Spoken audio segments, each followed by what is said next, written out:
Yeah, DB. Oh, just cleaning out the deadwood. Okay. Look, Mr. Cannell, I just can't afford to be without work right now, not even for a day. I've got a mother and 2 kid sisters. More good luck telegrams. Well, you know how it is. I've just got to keep on working, see? Sorry, sister. I was sent down here to clean house. I told you I can't use your column anymore. It's lavender and no lace. Send those other people in. I'll tell you what I'll do. I get $30 a week. I'll take 25, 20 if necessary. I'll do anything you say. It isn't the money. We're after circulation. What we need is fireworks. People are going to hit with sledgehammers. Start arguments. Oh, I can do that. I know this town inside out. Oh, give me a chance, All please. right, come in. Cashier's got your check. Who are these people? Gibbs, Furley, Cunningham, Giles. Hey, you sister. Don't forget to get out your last column before you pick up your check.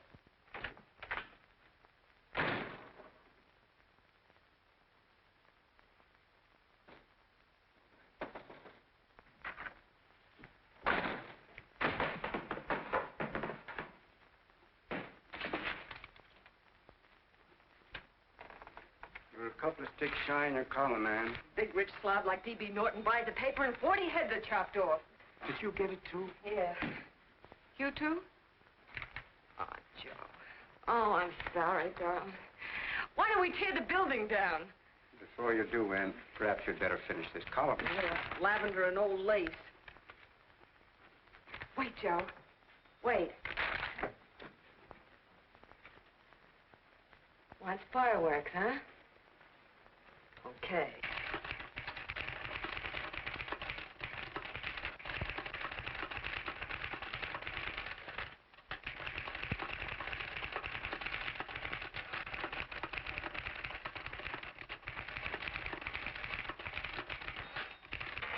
Here. Below is a letter which reached my desk this morning. It's a commentary on what we laughingly call a civilized world. Dear Miss Mitchell, 4 years ago I was fired out of my job. Since then I haven't been able to get another one. At first I was sore at the state administration because it's on account of the slimy politics here we have all this unemployment. But in looking around, it seems the whole world's going to pot. So in protest, I'm going to commit suicide by jumping off the City Hall roof.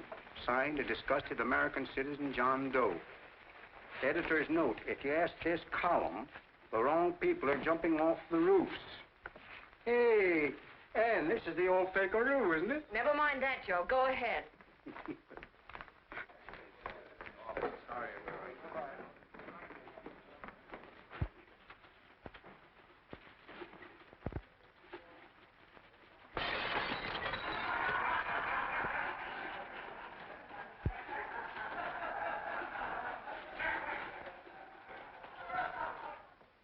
And it's because of the slimy politics that we have all this unemployment here. There it is. That's D.B. Norton's opening attack on the governor. Why, Jim, it's just a letter sent into a column. No, I can smell it. That's Norton. Good morning, gentlemen. Good morning, Governor. Morning, Governor. You're rather early. Governor, did you happen to see this in the new bulletin? Yes. I had it served with my breakfast this morning. Jim thinks it's D.B. Norton at work. Of course it is. Oh, come, Jim. That little item, D.B. Norton does things in a much bigger way. This is his opening attack on you, Governor. Take my word for it. What did he buy a paper for? Why did he engage a high-pressure editor like Cannell for? He's in the oil business. I tell you, Governor, he's after your scalp. All right, Jim, all right. Don't burst a blood vessel. I'll look into it. You get me Spencer of the Daily Chronicle, please? Yes, I saw it, Governor. If you ask me, that's a phony letter. Why, that gagger's got whiskers on it. Okay, I'll get the mayor and maybe the Chamber of Commerce to go after them. Get Mayor Lovett on the phone. Sorry, the mayor's busy on the other phone. Yes, I know, Mrs. Brewster. It's a terrible reflection on our city. I've had a dozen calls already. Spencer of the Chronicle. Hold him. Just a minute. Yes, Mrs. Brewster. I'm listening. I insist that this John Doe man be found and given a job at once. Now, if something isn't done about it, I'll call out the whole auxiliary. Yes, and the junior auxiliary, too. We'll hold a meeting and see that it is. Yes, Spencer? Oh, the governor? Well, what about me? It's my building he's jumping off of, and I'm up for re-election, too. What are you doing? Get Cannell at the bulletin. Why, he's liable to go right past my window. Get me Cannell. What was that? What? Out the window. Something just flew by. I didn't see anything. Well, don't stand there, you idiot. Go and look. Open the window. Oh, why did he have to pick on my building? Is there a crowd in the street? No, sir. Then maybe he's caught on a ledge. Look again. I think it must have been a seagull. A seagull? What's a seagull doing around the city hall? That's a bad omen, isn't it? Oh, no, sir. The seagull is a lovely bird. It's all right, Mrs. Brewster. It was just a seagull. Can I help? Nothing's happened yet. No, I'm watching. Don't worry, Mrs. Brewster. Just leave it all to me. Spencer, I'll call you back. Hello, Canell? What are you doing? This is the mayor. Yes, Mayor Lovett. How many times are you going to call me? I've got everybody and his brother and sister out looking for him. Did you see the box I'm running? An appeal to John Doe. Think it over, John. Life can be beautiful, says Mayor. If you need a job, apply to the editor of this paper, and so forth and so forth. Okay, Mayor, I'll let you know as soon as I have something. What? Well, pull down the blinds. Went up to Miss Mitchell's house, boss. Boy, she's in a bad way. Where is she? Hey, do you know something? She supports a mother and 2 kids. What do you know about that? Did you find her? No. Her mother's awful worried about her. When she left the house, she said she was going on a roaring drunk. Of the girl, I mean. Go out and find her. Sure. Hey, but the biggest thing I didn't tell you, her old man's Doc Mitchell. You know the doctor saved my mother's life and wouldn't take any money for it? You remember that. Okay, boss, I'll go and look for her. Holy smokes, Commissioner, you've had 24 hours. Okay, Hawkshaw, grab a pencil. Here it is again. About 5'5", brown eyes, light chestnut hair, and as fine a pair of legs as ever walked into this office. Did you want to see me? No. I've had the whole Army and Navy out searching for you because that's a game we play here every day. I remember distinctly being fired. That's right. But you have a piece of property that still belongs to this newspaper, and I'd like to have it. What's that? The letter. What letter? The letter from John Doe. Oh. The whole town's in an uproar. We've got to find him, and the letter's the only clue. There is no letter. We'll get a handwriting expert to... What? There is no letter. Say that again. There's no letter. I made it up. You made it up. Mm-hmm. You said you wanted fireworks.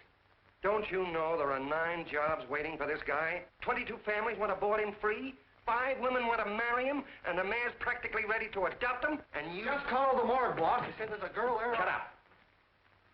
Ann, say, why didn't you... Hey. Only one thing to do, Hank. Drop the whole business quickly. How? Run its story. Say John Doe was in here and is sorry he wrote the letter and... That's right. They've got it, sure. He came in here, and I made him change his mind. Bulletin editor saves John Doe's life. Well, it's perfect. I'll have Ned write it up. Oh, Ned, I got a story I want you to... Wait a minute. Listen, you great, big, wonderful genius of a newspaper man. You came down here to shoot some life into this dying paper, didn't you? Well, the whole town's curious about John Doe, and boom, just like that, you're going to bury him. There's enough circulation in that man to start a shortage in the ink market. In what man? John Doe. What John Doe? John Doe, the one I made up. Look, genius, now look. Suppose there was a John Doe and he walked into this office. What would you do? Find him a job and forget about the whole business, I suppose, huh? Not me. I'd make a deal with him. A deal? Sure, when you get hold of a stunt that sells papers, you don't drop it like a hot potato. Well, this is good for at least a couple of months. You know what I'd do?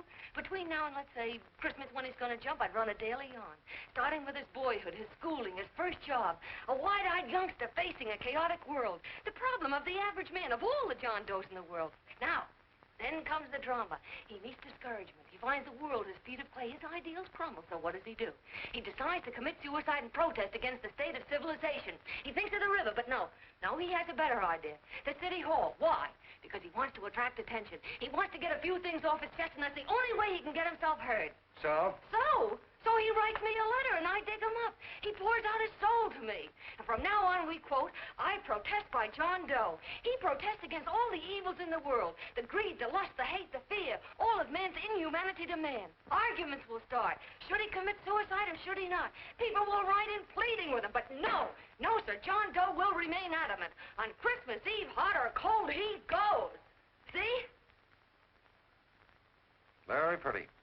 Very pretty indeed, Miss Mitchell. But would you mind telling me who goes on Christmas Eve? John Doe. What John Doe? The one we hire for the job, you lunkhead. Wait a minute. Let me get this through this lame brain of mine. Are you suggesting we go out and hire someone to say he's going to commit suicide on Christmas Eve? Is that it? Well, you're catching on. Who, for instance? Anybody. Beanie'll do. Why, sure. Who, me? Jump off a... Oh, no, any time at Christmas. I'm superstitious.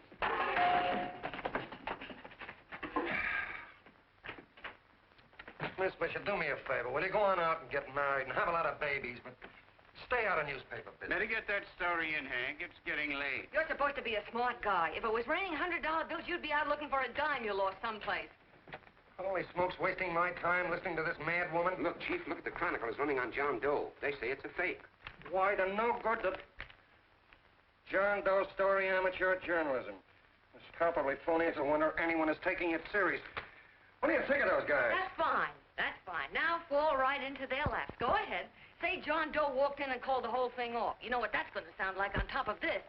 That's all, Ned. Thank you. All right. Amateur journalism, huh? Why, that bunch of sophomores, I can teach them more about... Hey, boss, get a load of this. What? Look. What do they want? They all say they wrote the John Doe letter. Yeah, boss. Oh, they all wrote the letter. Tell them all to wait. Look, Mr. Cannell, one of those men is your John Doe. They're desperate and will do anything for a cup of coffee. Pick one out and you can make the Chronicle eat their words. I'm beginning to like this. If you ask me, Hank, you're playing around with dynamite. No. The gal's right. We can't let the Chronicle get the laugh on us. We've got to produce a John Doe now. Amateur journalism, huh? I'll show those guys. Sure, and there's no reason for them to find out the truth either, because naturally, I won't say anything. Okay, sister, you get your job back. That's a bonus. What bonus? Or the bonus of $1,000 the Chronicle was going to pay me for this little document. You'll find it says, I, Ann Mitchell, hereby certify that the John Doe letter was created by me. I can read. Sorry. You think this is worth $1,000, do you? Oh, the Chronicle would consider it dirt cheap. Packs everything, including a gun. Okay, sister, you got yourself a deal. Now let's take a look at the candidates. The one we pick has got to be the typical average man. Typical American that can keep his mouth shut. Show me an American who can keep his mouth shut and I'll eat him. Okay, Beanie, bring him in one at a time.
Did you write that letter to Miss Mitchell? No, I didn't. What are you doing up here, then? Well, the paper said there were some jobs around loose. Thought there might be one left over. Had any schooling? Yeah, a little. What do you do when you work? I used to pitch. Baseball? Yeah. So my wing went bad. Where'd you play? Bush leagues, mostly. How about family? Got any family? No. Oh, just traveling through, huh? Yeah. Me and a friend of mine. He's outside. Looks all right. Be perfect, a baseball player. What could be more American? She had a family, though. Be less complicated without a family. Look at that face. It's wonderful. They'll believe him. Come on. What's your name? Willoughby. John Willoughby. Long John Willoughby, they called me in baseball. Would you like to make some money? Yeah. Maybe. Would you be willing to say you wrote that letter and stick by it?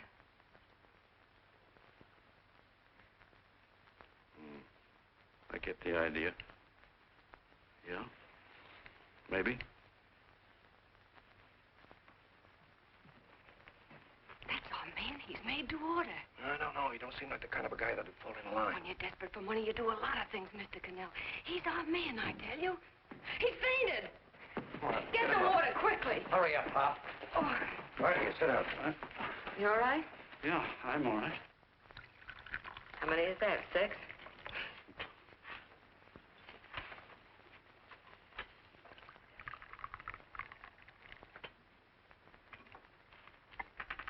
Pretty hungry, weren't you?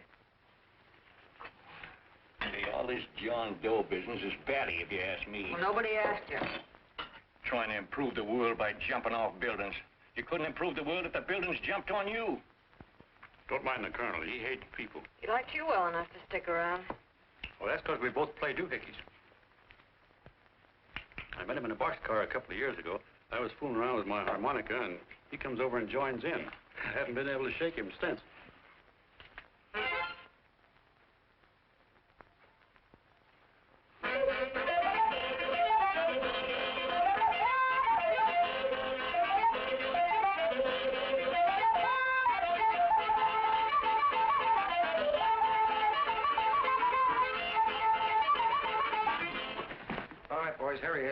No, you can't take pictures of him like that, eating a sandwich and with a beard. But he's going to jump off a building. Yes, but not because he's out of a job. That's not news. This man's going to jump as a matter of principle. Well, maybe you're right. We'll clean him up and put him in a hotel room under bodyguards. We'll make a mystery out of him. Did you speak to Mr. Norton? Thinks it's terrific. Says for us to go the limit. Wants us to build a bonfire under every big shot in the state. Oh, swell. Is that the contract? Yeah. What's he doing here? Friend of his. They play duets together. Duets? What, can we trust him? Oh. I trust him. Oh, you trusted me. Well, that's fine. I suppose he trusts you, too. Oh, stop worrying. He's all right. Okay, but we don't want more than a couple of hundred people in on this thing. Now, the first thing I want is an exact copy of the John Doe letter in your own handwriting. I've got it already. Here. No, that's fine. Now, I want you to sign this agreement. It gives us an exclusive story under your name, day by day, from now until Christmas. On December 26th, you get one railroad ticket out of town. And the bulletin agrees to pay to have your lawn fixed. That's what you want, isn't it? Yeah, but it's got to be by Bonesetter Brown. Okay, Bonesetter Brown goes. Here, sign it. Meanwhile, here's $50 spending money. That's fine. Beanie? Yes, boss. Take charge of him. Get him a suite at the Imperial and hire some bodyguards. Yeah, and some new clothes, Beanie. You think we better have him to louse? Yeah. Both of them? Yes, both of them, but don't let them out of your sight. Hey, Beanie, gray suit, huh? Yes. Okay, fellas.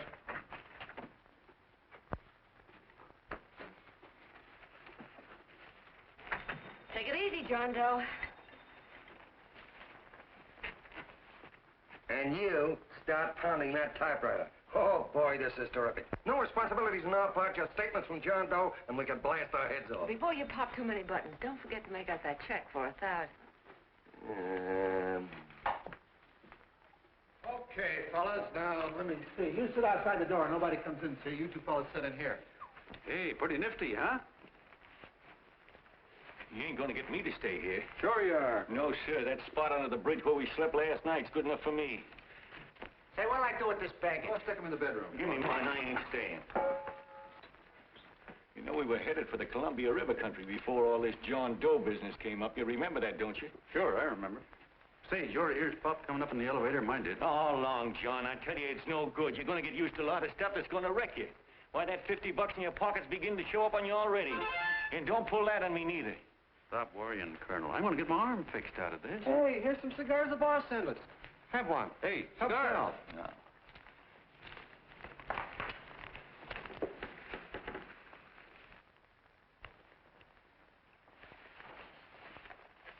Say, I'll bet you even the major leaguers don't rate an outfit like this. Here, make yourself comfortable. Paper? I don't read no papers, and I don't listen to radios either. I know the world's been shaped by a drunken barber, and I don't have to read it. I've seen guys like you go under before. Guys that never had a worry. Then they got a hold of some dough and went goofy. The first thing that happens to a guy... Get a load of the bedroom. No. The first thing that happens to a guy like that, he starts wanting to go into restaurants and sit down at a table and eat salads and cupcakes and tea. Boy, what that kind of food does to your system.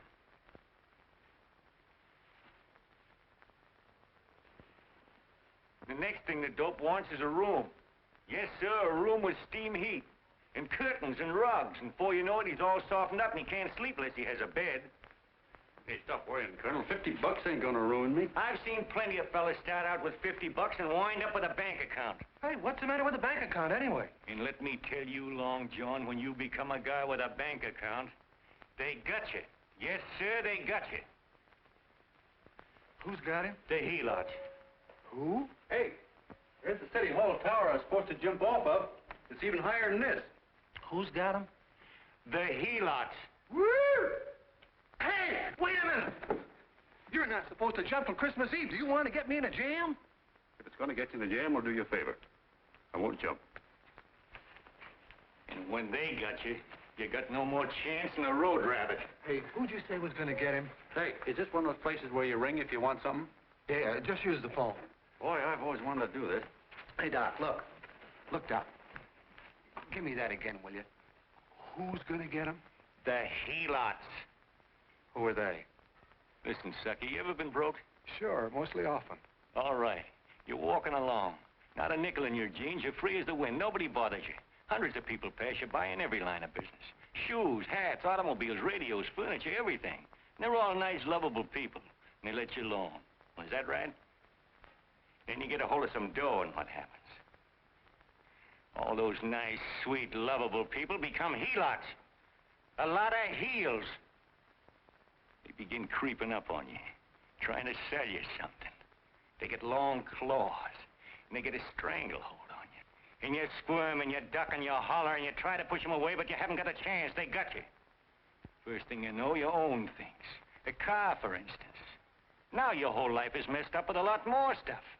You get license fees, and number plates, and gas, and oil, and taxes, and insurance, and identification cards, and letters, and bills, and flat tires, and dents, and traffic tickets, and motorcycle cops, and courtrooms, and lawyers, and fines, and a million and one other things.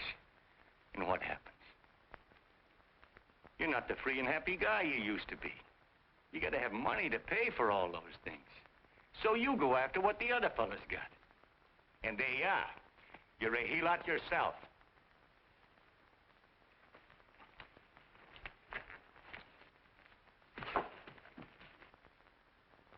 You win, Colonel. Here, take the 50. Go out and get rid of it. You bet I will, just as fast as I can. I'm gonna get some canned goods, a fishing rod, and the rest I'm gonna give away. Give away? Hey, get me a pitcher's glove. I gotta get some practice. Say, he's giving it away. I'm going to get me some of that. Hey, come back here, you helot. Will you send up 5 hamburgers with all the trimmings, 5 chocolate ice cream sodas, and 5 pieces of apple pie? No, apple with cheese. Yeah, thanks.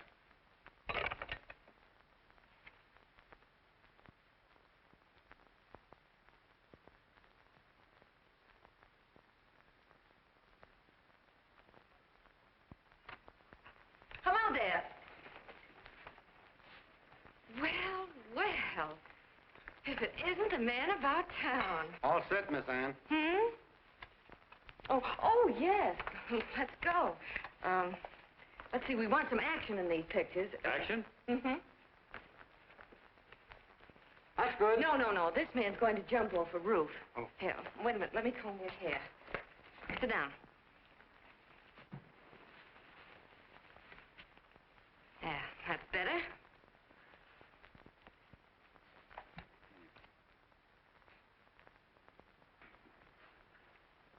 You know, he's got a nice face, hasn't he? Yeah, he's pretty.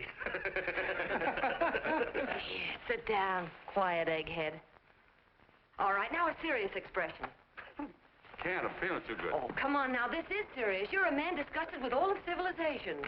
With all of it? Yes, you're sore at the world. Come on now. Oh, crabby guy, huh? Yeah. No. No.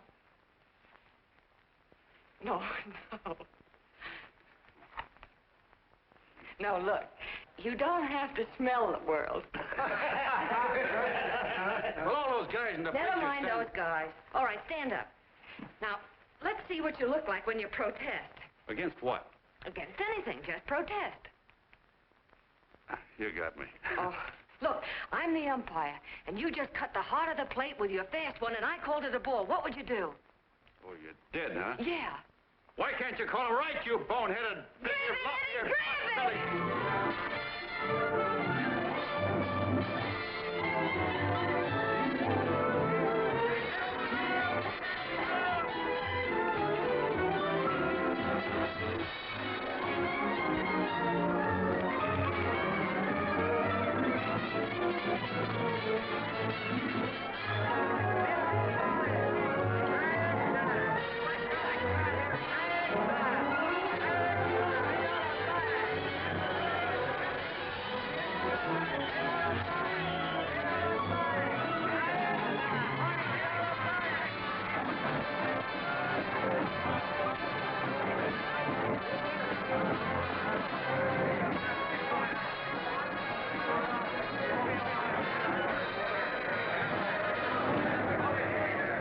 I don't care whose picture they're publishing.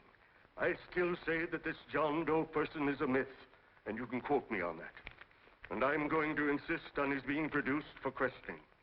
You know as well as I do that this whole thing is being engineered by a vicious man with a vicious purpose, Mr. D.B. Norton.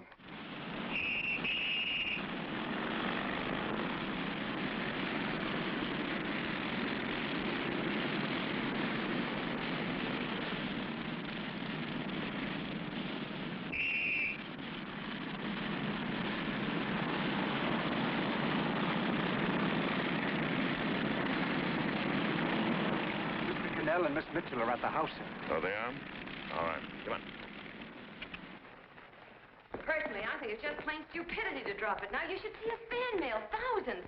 Why, it's going over like a house afire. What are you afraid of, Canal? It's doubled our circulation. Yeah, but it's got everybody sore. Ads are being pulled. The governor's starting a libel suit. What's more, they all know John Doe's a phony, and they insist on seeing What about it? Let them see him. We'll go on one better. They can also hear him. You own a radio station, Mr. Norton. Why not put him on the air? Watch out for this dame DB. She'll drive you batty. Oh, Look, we can't let him get to this Bush League pitcher and start pumping him. Good night. Now tell him what that screwball might do. I walked in yesterday. Here he is, standing on a table with a fishing pole. Fly casting. Take my advice and get him out of town before this thing explodes in our faces. If you do, Mr. Norton, you're just as much of a dumb cluck as he is. Excuse me. No, you got yourself a meal ticket and you hate to Sure, let it's go. a meal ticket for me, I admit it, but it's also a windfall for somebody like Mr. Norton who's trying to crash national politics. That's what you bought the newspaper for, isn't it? You want to reach a lot of people, don't you? Well, put John Doe in the air and you can reach 130 million of them. He can say anything he wants and they'll listen to him. All right, we'll forget the governor and the mayor and all the small fry like that. This can arouse national interest. If he made a hit around here, he can do it every place else in the country. And you'll be pulling the strings, Mr. Norton. Go down to the office and arrange for some radio time. But, DB, you're not I going want to it fall... as soon as possible. Okay. I just came in to get warm myself. Come on, let's go. Don't you go. I want to talk to you.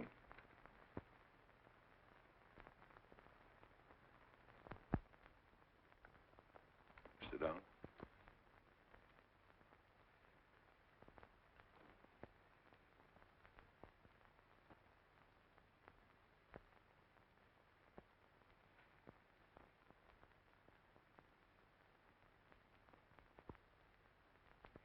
Hey, this John Doe idea was yours, huh? Yes, sir.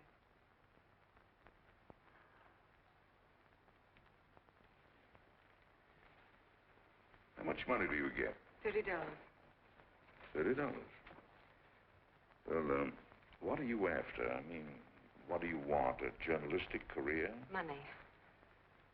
Money? Well, I'm glad to hear somebody admit it. You suppose you could write a radio speech that would put that fellow over?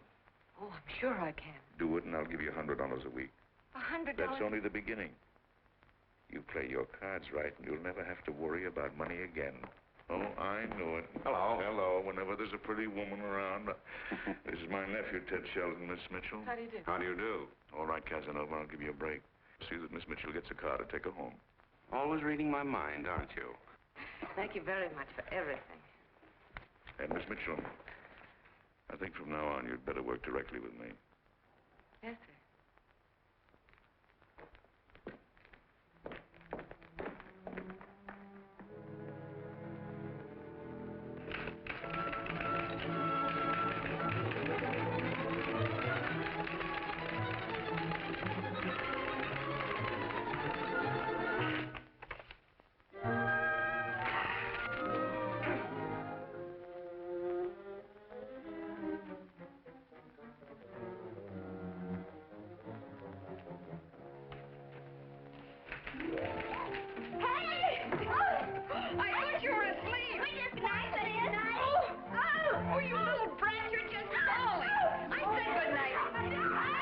Come, children. It's past your bedtime. Come on. Now, scooch off there. Fork through me. I'm done. I'll never get this speech right. Oh, yes, you will, Ann, dear. You're very clever. Yeah, I know. What are you looking for? Your purse, I need $10. What for? I gave you 50 just the other day. Yes, I know, dear, but Mrs. Burke had her baby yesterday. 9 pounds. And there wasn't a thing in the house. And then the community chest lady came. And the 50's all gone, huh? Who's the 10 for? The Websters. The Websters. You remember those lovely people your father used to take care of. I thought I'd buy them some groceries. Oh, Anne, dear, it's a shame those... You're marvelous, Ma. You're just like Father used to be. Do you realize a couple of weeks ago we didn't have enough to eat ourselves? Well, yes, I know, dear, but these people are in such need. And we have plenty now. If you're thinking of that $1,000, forget it. It's practically all gone. We owed everybody in town. Now, you just got to stop giving all your money away. Oh, Anne, dear. Oh, I'm sorry, Ma. Oh, don't pay any attention to me. I guess I'm just upset about all this. Gee whiz, here I am with a great opportunity to get somewhere, to give us security for once in our lives, and I'm stuck. If I could put this over, your Mrs. Burke can have 6 babies. You mean this speech you're writing? Yeah, I don't know. I simply can't get it to gel. I created somebody who's going to give up his life for a principle. Hundreds of thousands of people are going to listen to him over the radio. And unless he says something that's, well, that's sensational, it's just no good. Well, honey, of course, I don't know what kind of a speech you're trying to write, but judging from the samples I've read, I don't think anybody will listen. What? Darling, there's so many complaining political speeches. People are tired of hearing nothing but doom and despair on the radio. If you're going to have him say anything, why don't you let him say something simple and real, something with hope in it? If your father were alive, he'd know what to say. Yeah. Father certainly would. Wait a minute.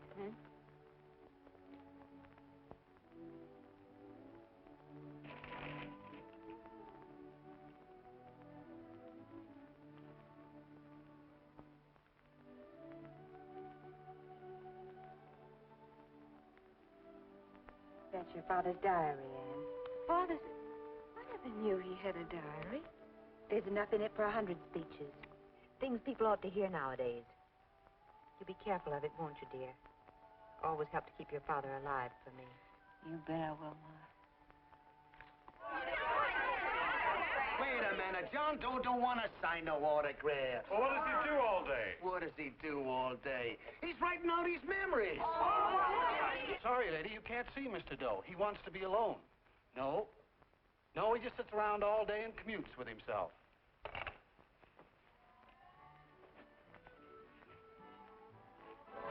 Oh!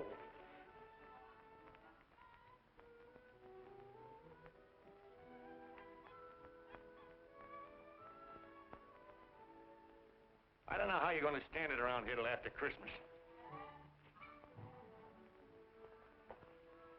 I'll bet you ain't heard a train whistle in 2 weeks.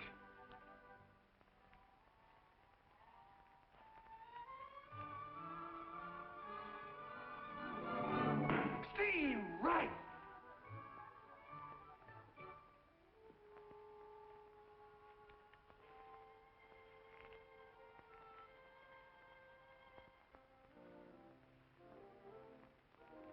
I know why you're hanging around.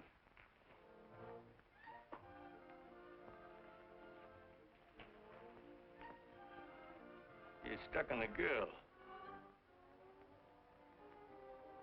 That's all a guy needs is to get hooked up with a woman.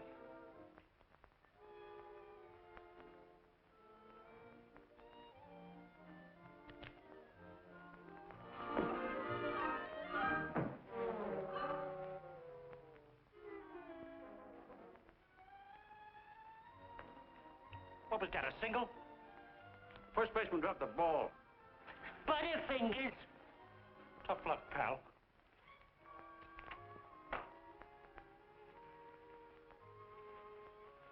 Guy has a woman on his hands. First thing he knows, his life is balled up with a lot more things. Furniture.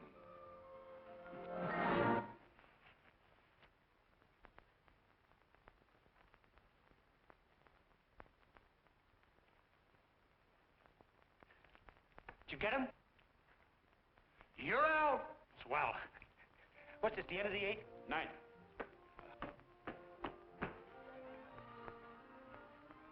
Hey, Beanie, there's a couple of mugs in the Chronicle snooping around out here. Ah. Come on, Angel Face.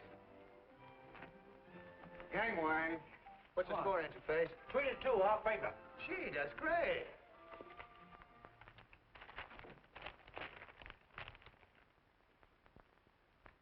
Hey, you got swell form there. Must have been a pretty good pitcher. Pretty good. Say, I was just about ready for the major leagues when I chipped a bone in my elbow. I got it pitching a 19-inning game. 19? Yeah. There was a major league scout there watching me, too. And he came down after a game of the contract. You know what? I couldn't lift my arm to sign it. I'll be okay, though, as soon as I get it fixed up. It's too bad. What do you mean, too bad? Huh? Oh, that you'll never be able to play again. What are you talking about? I just told you I was going to get... Well, you know how they are in baseball if a guy's mixed up in a racket. Racket? What do you mean? Well, I was just thinking about this John Doe business. Why, as soon as it comes out it's all a fake, you'll be washed up in baseball, won't you? Yeah. Doggone, I never thought about that.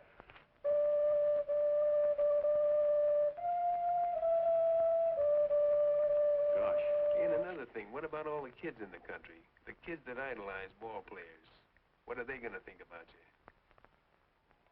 Yeah. Hey, Colonel. Did you hear that? I gotta figure some way out of this thing. Elevators are still running. I know one way you can do it. How? Well, when you get up there on the radio, all you have to do is to say the whole thing's a frame-up.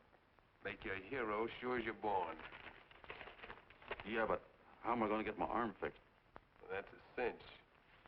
I know somebody who'll give you $5,000 just to get up on the radio and tell the truth. $5,000? Yeah, $5,000, and he gets it right away. You don't have to wait till Christmas. Look out, Long John. They're closing in on you. Say, who's putting up this dough? Fellow runs the Chronicle. Here's the speech you make, and it's all written out for you. $5,000. Holy mackerel, I can see the helots coming, the whole army of them. It's on the level.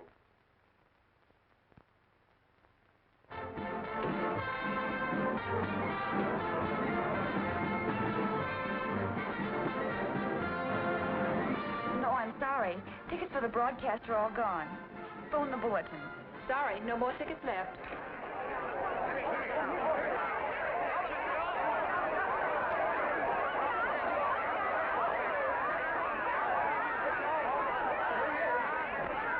Hello, John. All set for the big night? Well. Turn around. One moment. Now stand still. Hold it. A big smile, Mr. Joe. Okay, Jeannie, that's all. Take him out. Now, look, John, here's the speech. It's in caps and double space. You won't have any trouble reading it. Not nervous, are you? No. Of course not. He wouldn't be. Who? John Doe, the one in there. Hey, don't let your knees rattle. It picks up on the mic. Oh, Jeannie, you needn't be nervous, John. All you have to remember is to be sincere. Pick up that phone, Miss Mitchell. It's for you. Okay. Hello? Yes, Mother. Oh, thank you, darling. Oh, there he is, the poor dear man. Oh, good luck to you, Mr. Doe. We want you to know that we're all for you. The girls all decide that you're not to jump off any roof. It'll be all we'll stop it. You got the speech I gave you? Yeah. Now, look. I'll give this money to the colonel just as soon as you get started. We'll have a car waiting at the side entrance for you. Okay. How'd you get in here? Huh? Oh, I just came in to wish him Come luck. on, out. Mother says good luck, too. John, when you read that speech, please believe every word of it. He turned out to be a wonderful person, John. Who? John Doe, the one in the speech. Oh. You know something? I've actually fallen in love with him. All right, there he is, sister. Now, come on, plenty of bone. What's the idea? No, that's too much. That's not so much. Come on. Oh, this is no time for cheap publicity, Mr. Cannell. Listen, if that guy lays an egg, I want to get something out of it. I'm getting a Jane Doe ready. Oh, come on. Here. Will you, fellas? Here you Give me a are. All right, chance. that's I have to make just one more. No, that's fine, honey. You go ahead. All right, I need one more. Go ahead. How you doing? Oh. All right, Benny, bring him in. Holy smoke, a happy helot. There you are, boss, just like you ordered. Symbols of little people. Okay, get him up. All right, young fella. This is ridiculous, Mr. Cannell. Come on, give me a chance. It is on the air. Come on, Oh, fellas, I told you to No, come on, Come on, that's right. Do what you can get all the pictures you want. Thank you very much. Come on, will you? That's right. Come on, Snooks, you better bail out. Say goodbye, Mr. Doe. Beanie. All right. Better get ready. 1 minute to go. Wow, Hey, 1 minute to go. The score is nothing to nothing. Now, please, John, You won't let me down, will you? Will you? Of course you won't. If you'll just think of yourself as the real John Doe. Listen, everything in that speech are things a certain man believed in. He was my father, John. When he talked, people listened. And they listened to you, too. Funny. You know what my mother said the other night? She said to look into your eyes, that I'd see Father there. Hey, what do you say? Okay, we're coming. Come on. Now, listen, John, you're a pitcher. Now get in there and pitch. Good luck. Give him room, let him through. Come on.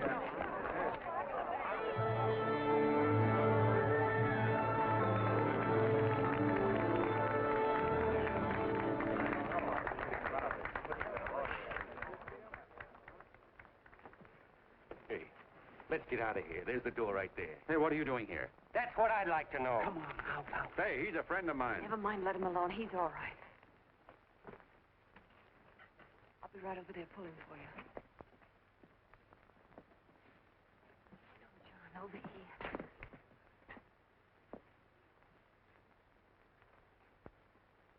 Stand by.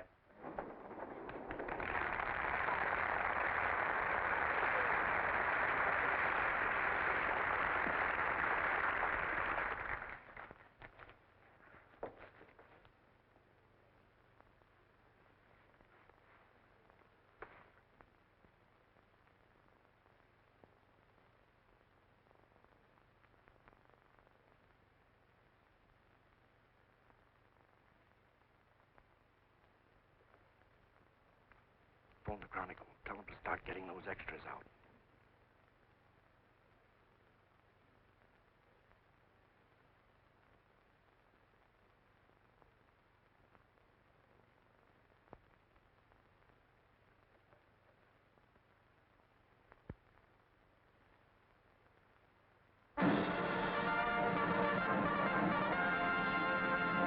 And good evening, ladies and gentlemen. This is Kenneth Fry speaking for the New Bulletin. Tonight we give you something entirely new and different. Standing beside me is the young man who has declared publicly that on Christmas Eve he intends to commit suicide, giving as his reason, quote, "I protest against the state of civilization," end quote. Ladies and gentlemen, the New Bulletin takes pleasure in presenting the man who is fast becoming the most talked of person in the whole country, John Doe.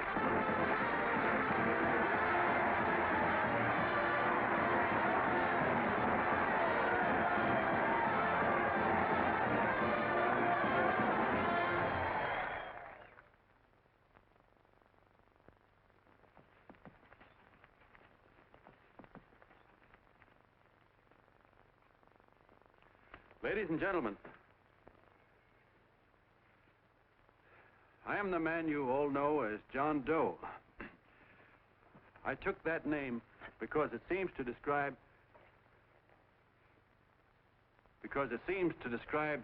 the average man. And that's me. and that's me.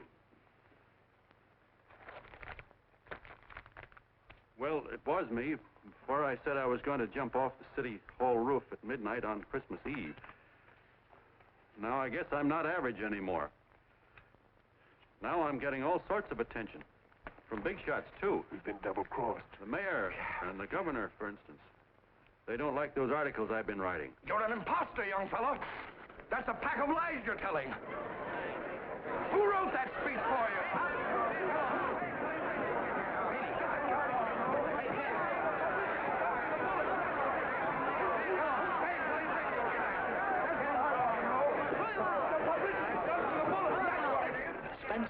Ladies and gentlemen, the disturbance you just heard was caused by someone in the audience who tried to heckle Mr. Doe. The speech will continue.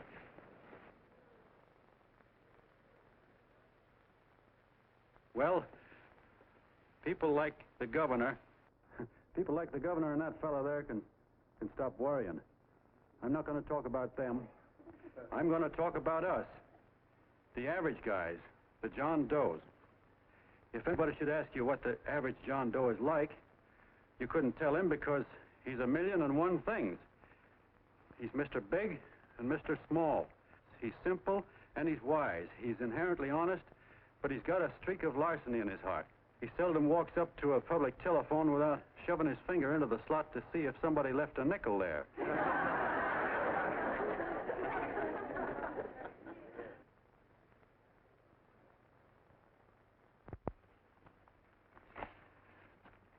He's the man the ads are written for. He's the feller everybody sells things to. He's Joe Dokes, the world's greatest stooge and the world's greatest strength.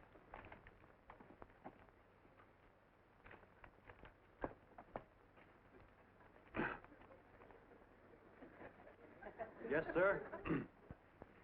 Yes, sir, we're a great family, the John Does. We are the meek who are supposed to inherit the earth. You'll find us everywhere. We raise the crops, we dig the mines, work the factories, keep the books, fly the planes, and drive the buses. And when a cop yells, "Stand back there, you," he means us, the John Does. What kind of a speech is that? Didn't you read it? We've existed since time began. We built the pyramids. We saw Christ crucified, pulled the oars for Roman emperors, sailed the boats for Columbus, retreated from Moscow with Napoleon, and froze with Washington at Valley Forge. Yes, sir. We've been in there dodging left hooks since before history began to walk. In our struggle for freak the canvas many a time, but we always bounce back because we're the people, and we're tough.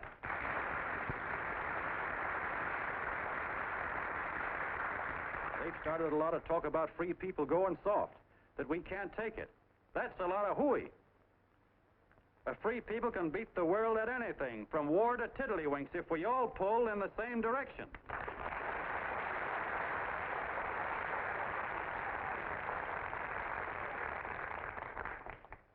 I know a lot of you are saying, "What can I do? I'm just a little punk. I don't count."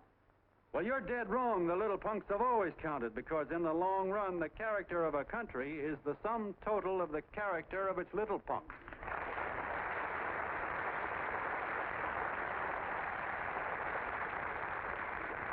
But we've all got to get in there and pitch. We can't win the old ball game unless we have teamwork. And that's where every John Doe comes in. It's up to him to get together with his teammate. And your teammate, my friends, is the guy next door to you.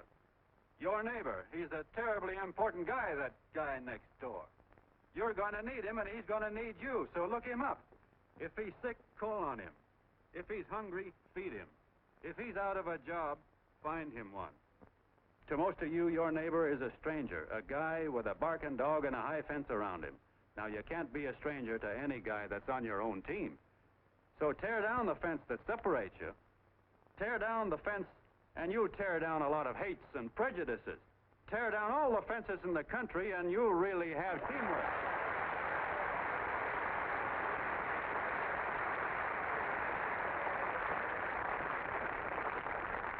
I know a lot of you are saying to yourselves, "He's asking for a miracle to happen. He's expecting people to change all of a sudden." Well, you're wrong. It's no miracle. It's no miracle because I see it happen once every year, and so do you, at Christmas time. There's something swell about the spirit of Christmas, to see what it does to people, all kinds of people. Now, why can't that spirit, that same warm Christmas spirit, last the whole year round? Gosh, if it ever did, if each and every John Doe would make that spirit last 365 days out of the year, we'd develop such a strength, we'd create such a tidal wave of goodwill that no human force could stand against it. Yes, sir, my friends. The meek can only inherit the earth when the John Does start loving their neighbors. You better start right now. Don't wait till the game is called on account of darkness. Wake up, John Doe. You're the hope of the world.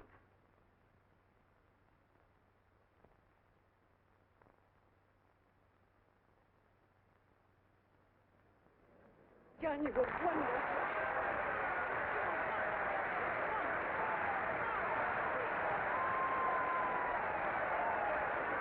Let's get out of here. Now you're talking.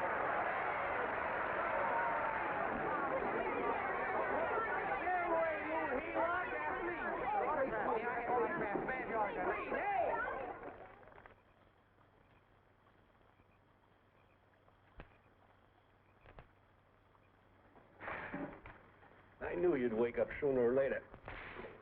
Boy, am I glad we got out of that mess. I had the 5,000 bucks sewed up. Could have been on my way to old Doc Brown.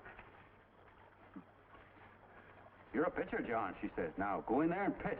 What a sucker. Yeah, she's a heel-lot just like the rest of them. It's lucky you got away from her. What was I doing up there making a speech anyway? Me, huh?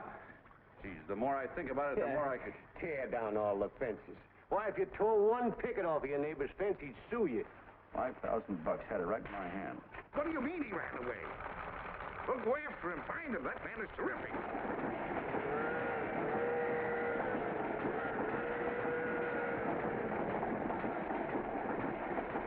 Columbia River, here we come.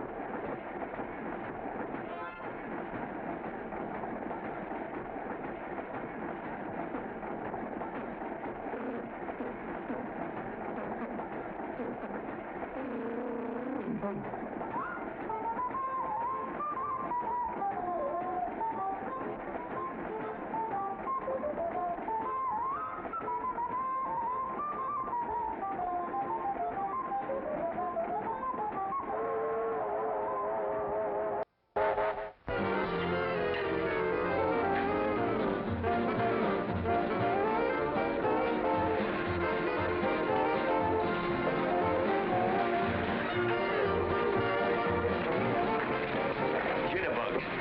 Yeah. Say, how much money we got left? 4 bits. Better make it donuts, huh? Yeah.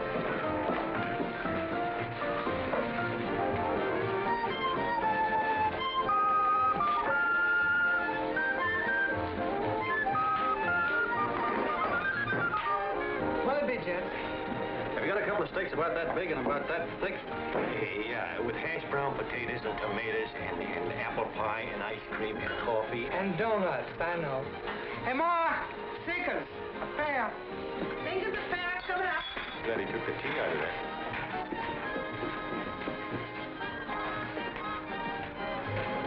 Hey, look. Join the John Doe Club. John Doe Club.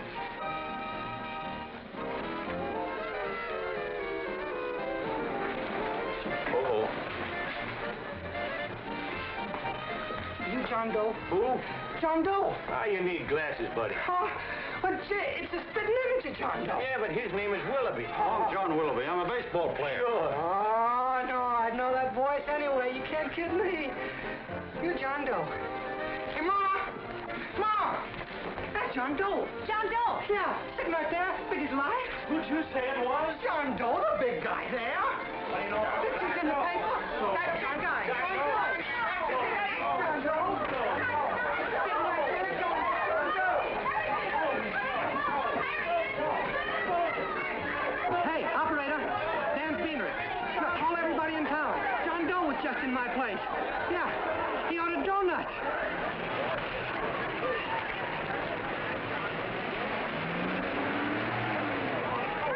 John Doe. See John Doe. Come on.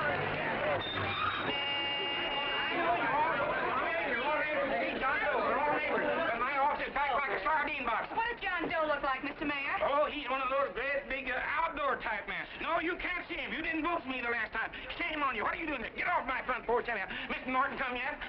Oh, well, I wonder where he's at. What's keeping him? He should have been here 15 minutes ago. Oh, there he comes now. Now, everybody on your dignity. Don't do anything to disgrace us. A little town, but we got to show off. Then let me talk to him. All right, but present it to him as a great cause for the common man. Ah, here he comes. Now, give him room down there. Give him room, folks. Come on now. Come on, here he comes. Here he comes. Here's Mr. Martin. How do you do, Mr. Martin? I'm Mayor Hawkins. Get Mr. Martin. Let me go, you darn tool. I'm the mayor. Mr. Martin. Mr. Martin. Mr. Martin. I'm Mayor Hawkins. Your office telephoned me to hold him. Well, that's fine. How is he? Oh, he's fine. He's right in my office there. You know, it's a great honor having John Doe here, and you too. Haven't had so much excitement since the old city hall burned down. People are so excited and they're at tour disposal. Oh, but Tilda, darling, phone the newspapers, tell them Mr. Norton's here. Step right inside, Mr. Norton. My office is very comfortable here, Mr. Norton. Just had it air conditioned. Gangway, please. It's room for Mr. Norton. Gangway. Gangway. Here he is, Mr. Norton. Well taken care of. The neighbors are serving him a light lunch. Hello, John. Mr. Mayor, if you don't mind, we'd like to talk to him alone. Why, certainly, certainly. All right, everybody. Clear out. No, but you... Everybody, quickly now. Come on, look at that. Come on. Come on. That's it. All right. Don't argue with me here. Wait till we get home. Don't you push me around like that. Even though I'm your wife, you can't push me around. Look, Mr. Norton, I think you got a lot of nerve having those people hold us here. There's nobody holding you here, Mr. Doe. It's only natural that There's nobody holding us here. Let's get going. Incidentally, my name isn't Doe. It's Willoughby. Look, John, something terribly important's happened. They're forming John Doe clubs. We know of 8 already, and they say that there's John Doe clubs? What for? To carry out the principles you talked about in your radio speech. I don't care what they're forming. I'm on my way, and I don't like the idea of being stopped either. Oh, but you don't know how big this thing is. You should see the thousands of telegrams we've received and what they're saying about you. Look, it started as a circulation stunt, didn't it? Well, you got your circulation. Now, why don't you let me alone? Oh, it started as a circulation stunt, but it isn't anymore. Mr. Norton wants to get back of it and sponsor John Doe clubs all over the country. He wants to send you on a lecture tour. Me? Uh-huh. Well, certainly, with your ability to influence people, it might grow into a glorious movement. Say, let's get something straight here. I don't want any part of this thing. If you got an idea I'm going around lecturing the people, why, you're crazy. Baseball's my racket, and I'm sticking to it. Come on, Colonel, let's get out of here. John, Please, please. I just got rid of one crowd. But please, Mr. Mayor, tell him the John Doe Club wants to talk to him. Let them in, Mr. Mayor. Let them come in. Okay, folks, but remember your manners. No stampeding. Walk slow, like you do when you come to pay your taxes.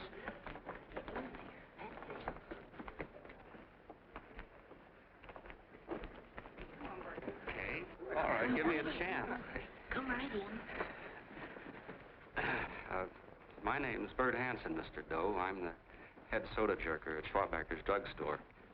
Well, sir, you see, me and my wife, we heard your broadcast, and we got quite a bang out of it, especially my wife. Kept me up half the night saying, that man's right, honey. The trouble with the world is nobody gives a hoot about his neighbor. That's why everybody in town's sore and cranky at each other. And I kept saying, well, that's fine, but how's a guy going to go around loving the kind of neighbors we got? Old Sourpuss, for instance. You see, Sourpuss Smithers is a guy lives all alone next door to us. He's a cranky old man that runs a second-hand furniture store. We haven't spoken to him for years. I always figured he was an ornery old gent that hated the world because he was always slamming his garage door and playing the radio so loud he kept half the neighbors up.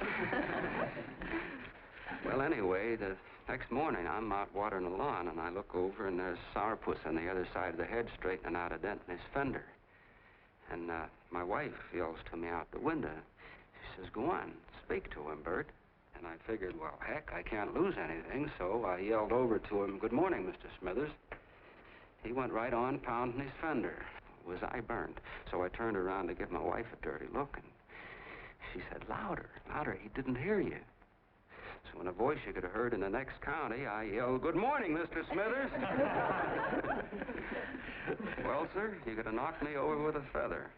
Old Sourpuss turned around surprised-like, and he put on a big smile, came over and took my hand like an old lodge brother, and he said, good morning, Hanson. I've been wanting to talk to you for years, only I thought you didn't like me. And then he started chatting away like a happy little kid, and he got so excited his eyes all... Well, Mr. Doe, before we got through, I found out Smithers is a swell egg, only he's pretty deaf, and that accounts for all the noises. And he says it's a shame how little we know about our neighbors. And then he got an idea, and he said, how's about inviting everybody someplace where we can all get together and know each other a little better? Well, I'm feeling so good by this time, I'm ripe for anything. So Smithers goes around the neighborhood inviting everybody to a meeting at the schoolhouse, and I tell everybody that comes in the store, including Mr. Schwabacker, my boss. I'm talking too much. Well, I'll be doggone if for 40 people don't show up. Of course, none of us knew what to do, but we sure got a kick out of seeing how glad everybody was just to say hello to one another. Tell him about making Sourpuss chairman. Oh, yeah, we made Sourpuss chairman and decided to call ourselves the John Doe Club. And say, incidentally, this is my wife. Come here, honey. This is my wife, Mr. Doe. How do you do, Mr. Doe? Sourpuss is here, too. Oh, is he? This is Sourpuss, or excuse me, Mr. Smithers, Mr. Doe. That's all right. If you didn't call me Sourpuss, it wouldn't feel natural. Well, anyway, I guess nearly everybody in the neighborhood came except the Delaney's. The Delaney's live in a big house with an iron fence around it, and they always keep their blinds drawn. And we always figured that he was just an old miser that sat back counting his money, so why bother about inviting him? Until Grimes, the milkman, spoke up, and he said, say, you've got the Delaney's all wrong.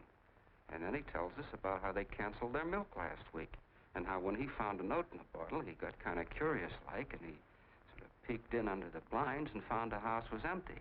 If you ask me, he says, they're starving. Old man Delaney has been bringing his furniture over to my place at night, one piece at a time, and selling it. Yeah. And, well, sir, a half dozen of us ran over there to fetch him, and we brought him to the meeting. And what a reception they got. Why, everybody shook hands with him and made a fuss over him, and, well, finally, Mr. and Mrs. Delaney just sat right down and cried. And then we started to find out about a lot of other people. Yeah, sure. Well, you know Grubel, for instance. Grubel's here. Yeah, that's a... You don't know Grubel, but he's a man that everybody figured was the worst no-account in the neighborhood because he was living like a hermit, and nobody would have anything to do with him. That isn't Little Murphy. The postman told us the truth. Why, Grubel, he says, he lives out of garbage cans because he won't take charity, because it'd ruin his self-respect, he says. Just like you said on the radio, Mr. Doe.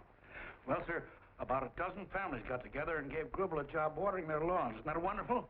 And then we found jobs for 6 other people, and they've all gone off for leave. Yeah, and my boss, Mr. Schwabecker, made a job in his warehouse for old man Delaney. And he gave you that $5 raise. Yeah, wasn't that swell? Why, Bert, I feel slighted. I'd like to join, but nobody asked me. I'm sorry, Mayor, but we voted that no politician could join. Just the John Does of the neighborhood, because you know how politicians are.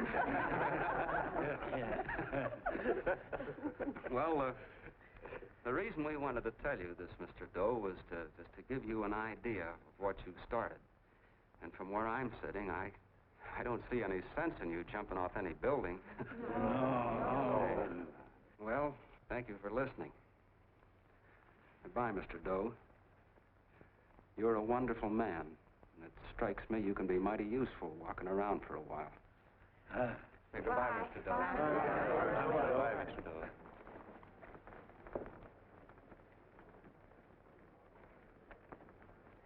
I'm Mrs. Delaney, Mr. Doe. And God bless you, my boy.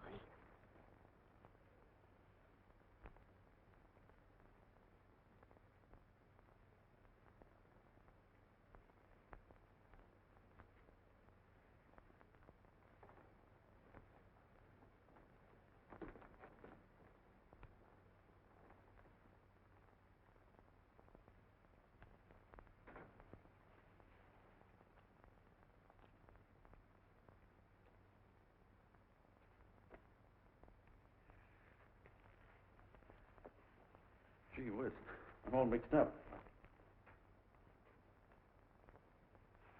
I don't get it. Look, all those swell people think I'm going to jump off a building or something. I never had any such idea. Gosh. The fellow'd have to be a mighty fine example himself to go around telling other people how to... Say, look, what happened the other night was on account of Miss Mitchell here. She wrote the stuff. Don't you see what a wonderful thing this can be? But we need you, John. You're hooked. I can see that right now. They got you. Well, I'm through. For 3 years, I've been trying to get you up to the Columbia River country. First it was your glass arm, then it was the radio, and now it's the John Doe clubs. Well, I ain't waiting another minute. Gangway, you helots! Hey, Colonel, wait a minute. I want you personally to go along with John Doe and Miss Mitchell and handle the press and the radio. Me? Yes, I don't want to take any chances. And Johnson. Yes, Stevie? Your crew will do the mop-up job. They'll follow John Doe into every town, see that the clubs are properly organized and the charters issued. Right. There are only 8 flags up there now. I want to see that map covered before we get through.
fair. If they made demands, I'd understand it. But the John Does ask for nothing.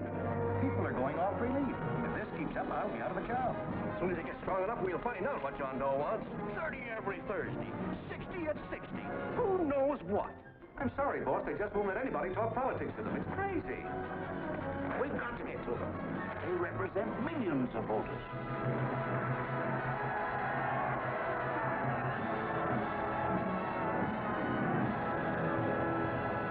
I tell you, ladies and gentlemen, this thing has been nothing short of a prairie fire. We've received so many applications for charters to the John Doe clubs, we haven't been able to take care of them. I'd hate to have that many pins stuck in me. This John Doe convention is a natural. It's going to put our city on the map. Why, over 2,400 John Doe clubs are sending delegates. Can you imagine that? You, Mr. Mayor, will be the official host. You will make the arrangements for decorating the city, parades, and a reception for John Doe when he gets home. And don't wear your high hat. No high hat? No high hat. And from you, Cannell, I want a special John Doe edition every day until the convention is over. And now, if you will, please step into the outer office and look your prettiest because there are photographers there to take pictures of this committee. Don't worry, DB. Everything will be taken care of. Isn't it all too wonderful? Gather down here in a nice group. I'll get a nice picture of you. Oh, Mr. Mayor, would you step down in front row, please? You ladies get close to him. That's it. Well, I don't get it. Get what? Look, DB, I'm supposed to know my way around. This John Doe movement has cost you a fortune. Now, this convention is going to cost plenty. Well? Well, I'm stuck with 2 and 2, and I'm a sucker if I can make 4 out of it. Where do you come in? I'll have the satisfaction of knowing that my money has been spent for a worthy cause. I see. I better stick to running the paper, huh? I think maybe you better have. Cannell, I'd like to have the John Doe contract, all the receipts for the money we advanced him with the letter Miss Mitchell wrote, which I gave her $1,000. Yes, sure. Well, we leave for the airport. Half an hour. Is that Johnny boy's room? Better hustle him up. He'll be ready on time. He's packing. Ah, good. Did you see his picture on the cover of Time? Yeah. I gotta give you credit, Annie girl. I've handled a good many big promotions in my time. Everything from a World's Fair to a channel swimmer. But this one has certainly got me spinning. And now a John Doe convention. Wow. Say, if you could only get him to jump off the City Hall roof on Christmas Eve, I'd guarantee you 500,000 people there. Charlie. Huh? What do you make of him? Oh, Johnny boy? Well, I don't know what angle you want, but I'll give it to you quick. Number 1, he's got great yokel appeal, but he's a nice guy. Number 2, he's beginning to believe he really wrote that original suicide letter that you made up. Number 3, he thinks that you're Joan of Arc or something. Yeah, I know. Number 4, well, you know what number 4 is. He's nuts about you. Yeah, it's running out of his ears. You left out number 5. We're all healed, me especially. Holy smoke. Come in.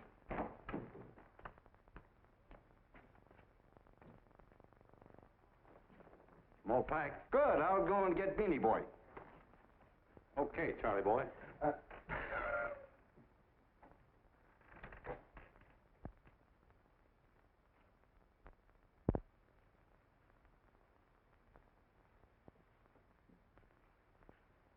Can I help you pack? No, thank you.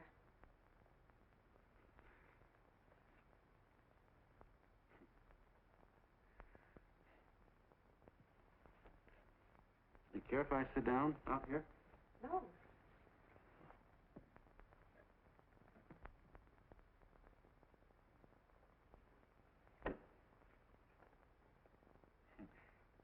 You know, I had a crazy dream last night.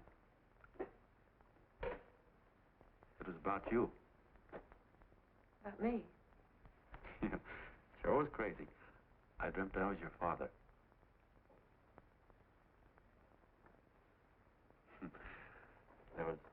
There was something I was trying to stop you from doing.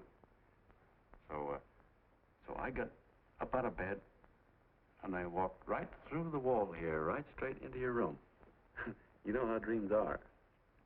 And there you were in bed. But you're a little girl, you know, about 10. And very pretty, too. So I shook you, and the moment you opened your eyes, you hopped out of bed and started running like the devil in your nightgown. You ran right out the window there, and you ran out over the tops of buildings and roofs and everything for miles. And I was chasing you. And all the time you were running, you kept growing bigger and bigger and bigger, and pretty soon you were as big as you are now, you know, grown up.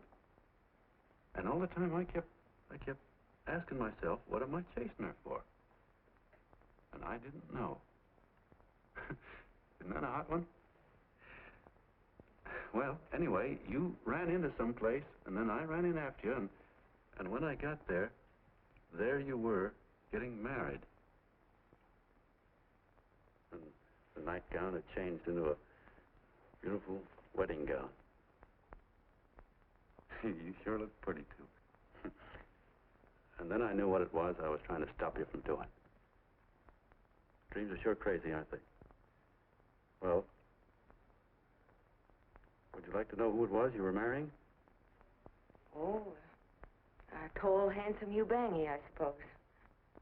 No, not that bad. It was that fellow that sends you flowers every day. Yeah, what's his name? Mr. Norton's nephew? Ed Sheldon. Yeah, that's the one. But here's the funniest part of it all. I was the fellow up there doing the marrying, you know, the justice of peace or something. You were? I thought you were chasing me. Well, yes, I was, but I was your father then, see? But the real me, John Doe, or that is, Long John Willoughby, I was the fellow up there with the book. You know what I mean? I guess so. Then what happened? Well, I took you across my knee and I started spanking you. That is, I didn't do it. I mean, I did do it, but it wasn't me, you see. I was your father then. Well, I held you across my knee and I said, Annie, I won't allow you to marry a man that's just rich or that has his secretary send you flowers. The man you marry has got to swim rivers for you. He's got to climb high mountains for you. He's got to slay dragons for you. He's got to perform wonderful deeds for you. Yes, sir. And all the time, the guy up there, you know, with the book, me, just stood there nodding his head. He said, go to it, Pop. Whack her one from me, because that's just the way I feel about it, too. So he said, come on down here and whack her yourself.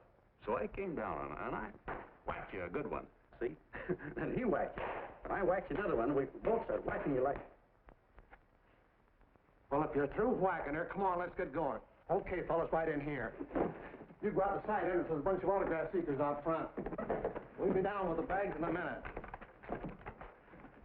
Come on, don't make a government project out of this. Hi, Benny. When's our plane take off again? Couple of minutes.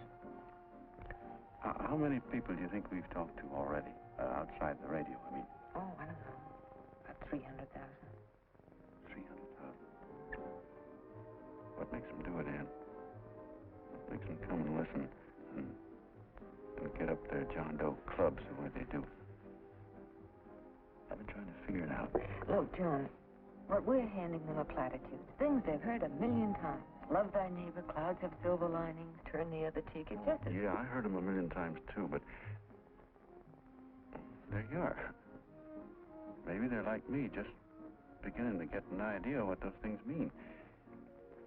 Yeah, I never thought much about people before. They were always just somebody to fill up the bleachers. And the only time I worried about them is when they didn't come in to see me pitch. You know, lately I've been watching them when I talk to them. I could see something in their faces. I could feel that they were hungry for something. You know what I mean? Maybe that's why they came. Maybe they're just lonely and wanted somebody to say hello to. I know how they feel.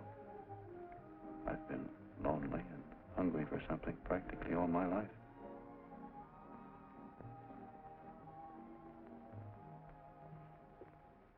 All aboard, folks. Yeah, that's true.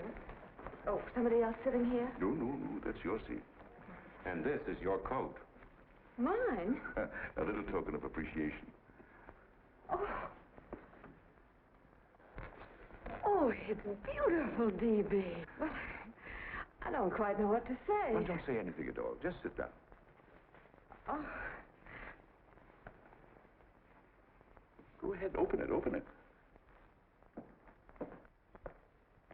Oh.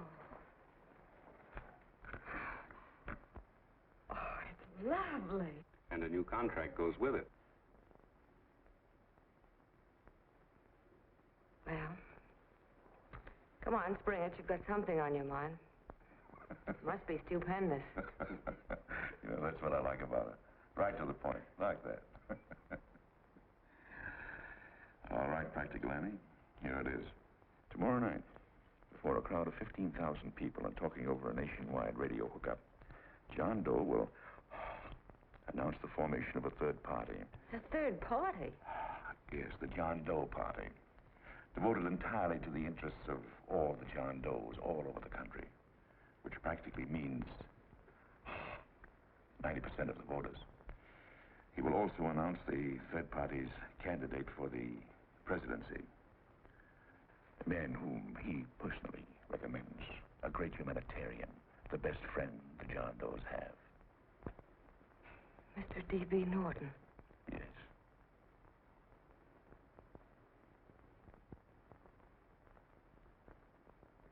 Wow.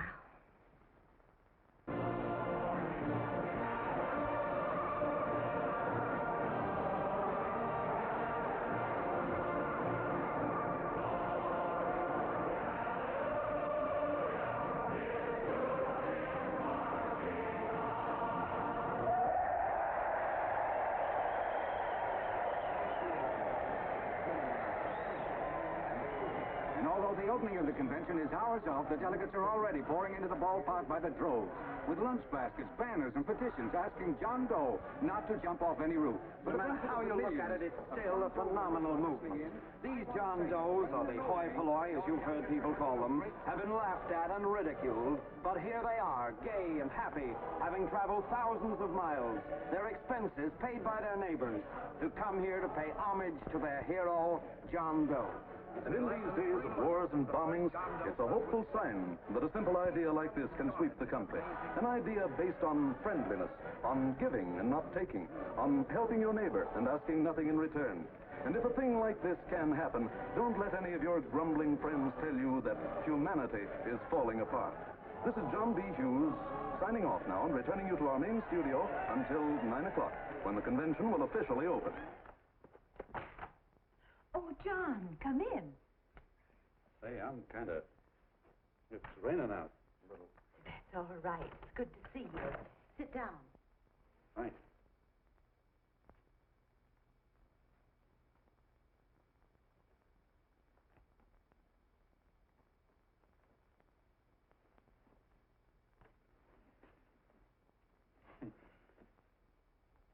It's for Anne.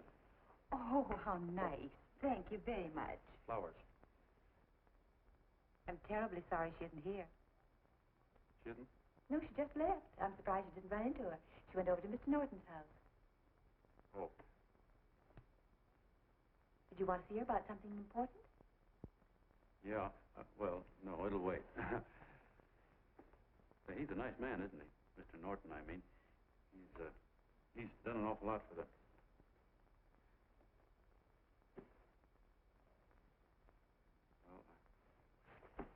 Say, my coat's pretty wet. I'm afraid I might have wet the couch a little.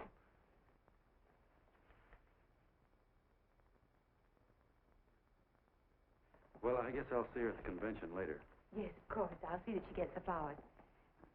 Thanks. Good night, Mrs. Mitchell. Good night, John.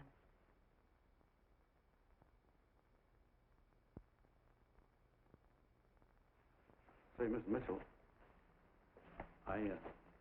I'm kind of glad Anne isn't here. See, I came over here hoping to see her alone, and kind of hoping I wouldn't, too, you know what I mean? There was something I wanted to talk to her about. But, well, it'll wait, I guess. Good night. Good night, John.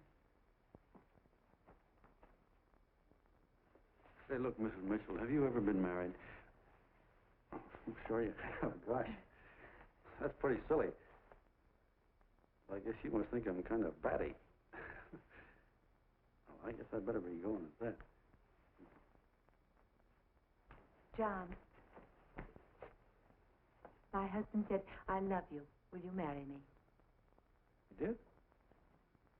What happened? I married him. Yeah, that's what I mean, see? It was easy as all that, huh? Yeah, but look, Mrs. Mitchell. You know, I love Anne, and it's going to be awfully hard for me to say it. Because, well, you know, she's so wonderful. And all the best I ever was a Bush League pitcher. And, you know, I think she's in love with another man. The one she made up. You know, the real John Doe. Well, that's pretty tough competition. I bet you he'd know how to say it all right. On me, I get up to it and around it and in back of it, but I never get right to it. You know what I mean? So the only chance I've got is, well, if somebody could kind of give her a warning, sort of prepare her for the shock. You mean you'd like me to do it? Well, I was thinking that, yeah, you know, sort of break the ice. Of course I will, John. Thank you, Mrs. Mitchell. Hey, you're okay.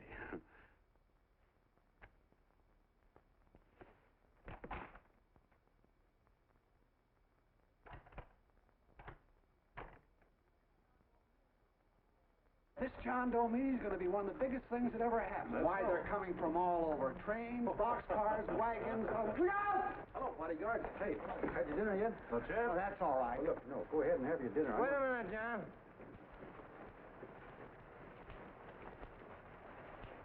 Hello, Mr. Connell. All right, John. John, I want to have a little talk with you. What's the matter? Are you falling? Come here. Hey, boss. Oh, quiet. Say, tell me something. Did you read the speech you're going to make tonight? No, I never read the speeches before I make them. I get more of a kick out of it that way. That's just exactly what I thought. Beanie, go on down to the office, tell Papa to give you the speech. There's a copy on my desk. Gee whiz, boss, you know Mr. Norton told me not to leave him, not even for a minute. Go on. We'll be at Jim's bar up the street. You're a nice guy, John. I like you. You're gentle. I always like gentle people. Me, I'm hard. Hard and tough. I gotta use it for hard people. Gotta be gentle to suit me. Like you, for instance.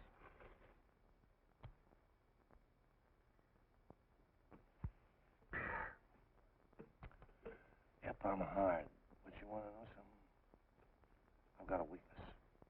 I guess that, would you? I have. Want to know this?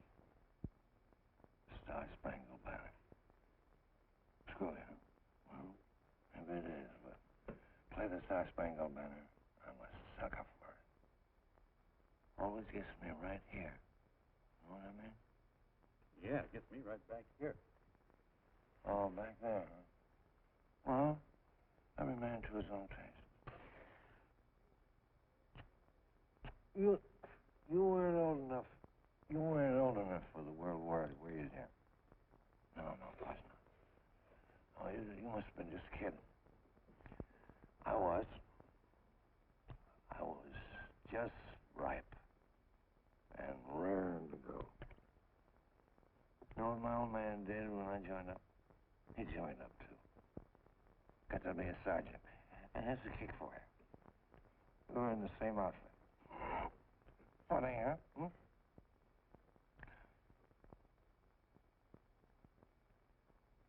He was killed, John. I saw him get it. I was right there, and I saw it with my own eyes.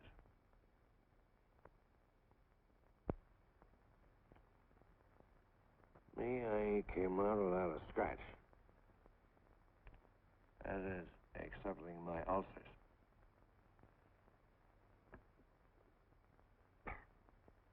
We should be drinking milk, you know. This stuff is poison. Hey, Tubby. Yes, Mr. Canal? What do you say, huh? All right. Yep, I'm a sucker for this country. I'm a sucker for the Star-Spangled Banner, and I'm a sucker for this country. I like what we got here. I like it.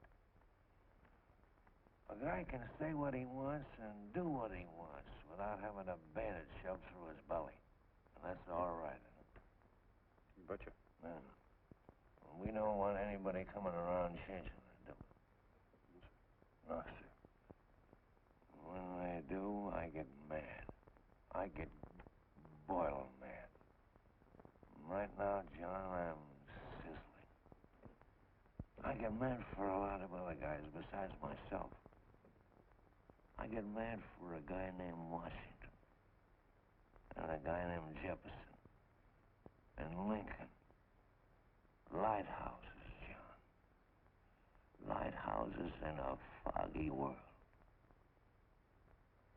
You know what I mean? Yeah, you bet. Listen, pal.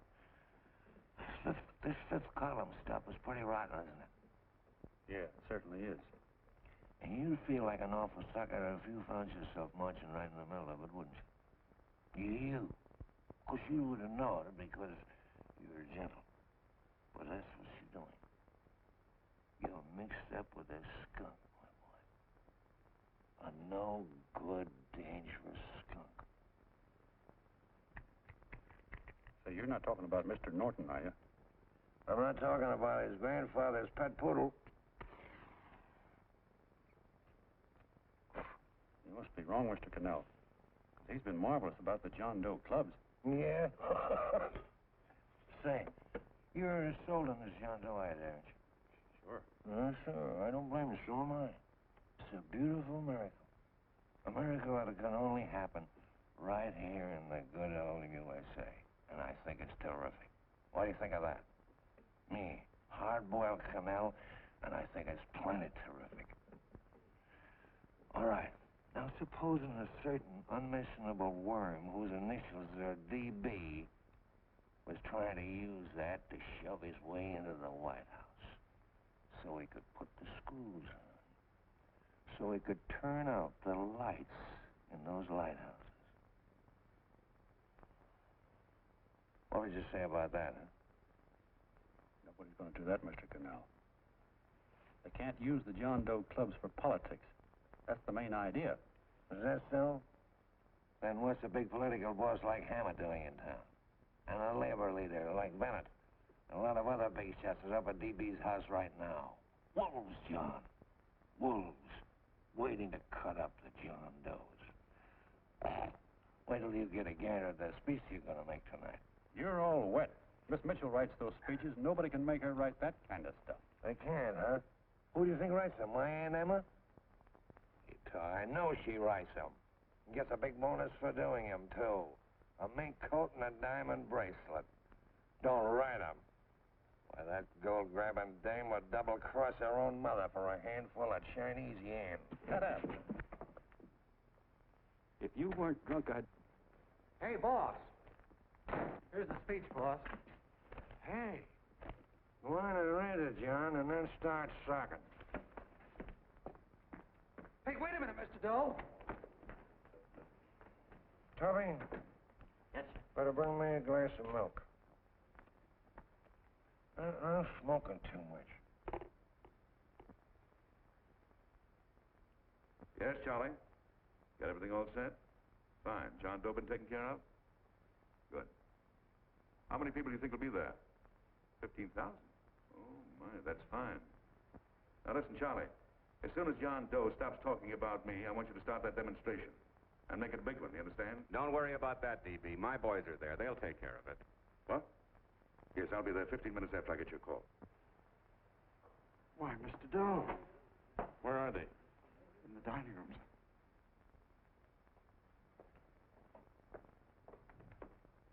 Now, gentlemen, I think we're about ready to throw that great big bombshell. Yeah, well, it's about time. Even a conservative estimate shows that we can count on anywhere between 10 and 20 million John Doe votes. Now, add to that the labor vote that Mr. Bennett will throw in, and the votes controlled by Mr. Hammett and the rest of you gentlemen in your own territories, and nothing can stop us. As I said before, I'm with you, providing you can guarantee the John Doe vote. Don't worry about that. You can count on me on one condition. Little Bennett's got to be taken care of. Didn't I tell you that everybody in this room would be taken care of? My agreement with you gentlemen stands. I'm with you, D.B., but I still think it's a very daring thing we're attempting. These are daring times, Mr. Barrington. We're coming to a new order of things. There's too much talk been going on in this country. Too many concessions have been made. What the American people need is an iron hand. That's right. That's true. You're quite right, D.B. Discipline. Right. And now, may I offer a little toast to Miss Ann Mitchell, the brilliant and beautiful lady who is responsible for all this.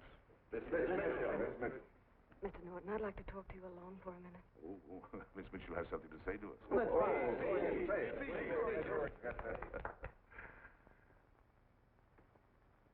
Hello.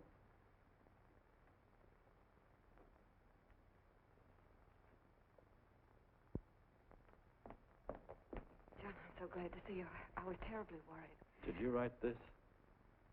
Yes, I did, John, but I had no idea what was going on. You didn't? No. That's a swell bracelet you're wearing. John, why aren't you at the convention?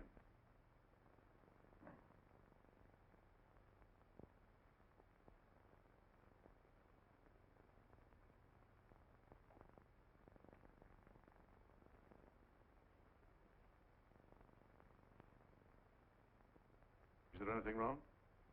No, nothing's wrong. Everything's fine. So there's going to be a new order of things, huh? Everybody's going to cut himself a nice fat slice of the John Does, eh? You forgot one detail, Mr. Big Shot. You forgot me, the prize stooge of the world. Why, if you or anybody else thinks he's going to use the John Doe clubs for his own rotten purpose, he's going to have to do it over my dead body. Oh, hold on a minute, young man. Hold on. That's rather big talk. I started the John Doe clubs with my money.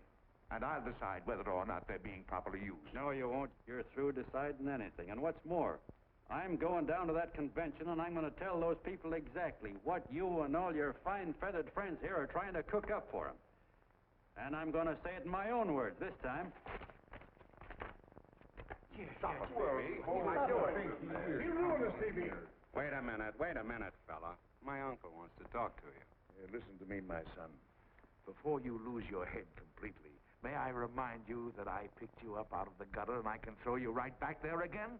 You've got a nerve accusing people of things. These gentlemen and I know what's best for the John Does of America, regardless of what tramps like you think. Get off that righteous horse of yours and come to your senses. You're the fake. We believe in what we're doing. You're the one that was paid the 30 pieces of silver. Have you forgotten that? Well, I haven't. You're a fake John Doe, and I can prove it. You're the big hero that's supposed to jump off tall buildings and things. Do you remember? What do you suppose your precious John Does will say when they find out that you never had any intention of doing it, that you were being paid to say so? You're lucky they didn't run you out of the country. With the newspapers and the radio stations that these gentlemen control, we can kill the John Doe movement deader than a doornail. We'll do it, too, the moment you step out of line. Now, if you still want to go to that convention and shoot your trap off, you go ahead and do it.